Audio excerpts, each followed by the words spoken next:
They're saying commodities will be the best inflation hedge in the coming months and the only hedge against stagflation. Joining me now is Damian Courvalin. He's head of energy research at Goldman Sachs. Damian, it's great to have you back. I almost want to ask you to rank your commodities, 1 to 10, most to least favorite, mostly because I'd be curious where oil would fall on that list.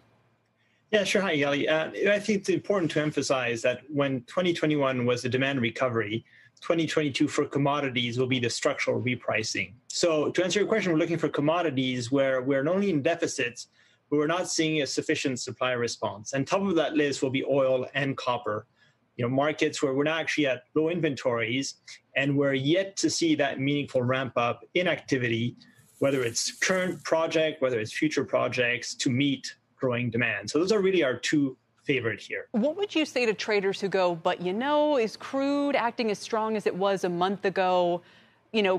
What's plaguing it? What's ailing? And again, I don't want to make too much of the price action. We're still, at 83.5 for WTI. Yeah, so there's short-term volatility, right? So, it was the debate on whether the U.S. will release barrels from the SPR. That probably unlikely in the short term, but that's still a threat. Then late November, we have the restart of the negotiations with Iran.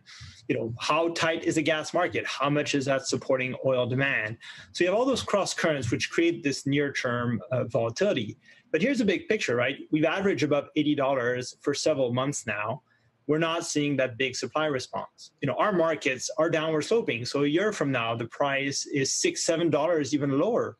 That's not the right incentive price. So that's really the resetting we're talking about. Those whole curves have to move higher to finally solve the deficits. And remind me where your price target is so your end-year target for Brent is 90, so I imagine WTI a few dollars below that. But you're saying that basically oil and copper are the tightest physical markets right now. So any increase in demand that doesn't see an increase in supply, like you're saying, should drive prices higher. I just want everyone to be aware as well that you guys are not actually as bullish on natural gas. Could you explain why? Yeah, so natural gas is definitely in a big deficit today. And nothing's really been resolved for the winter, right? The market, especially in Europe, is selling off, but those Russian flows are still well below where they should be. So that's the near term, still a very real risk. But 3-4 months from now, you're at the end of winter, demand naturally recedes. Some of the supply disruptions we had last year improve. And so from that perspective, the gas trade is a fade by next spring. Again, nothing resolved, but seasonally that plays out.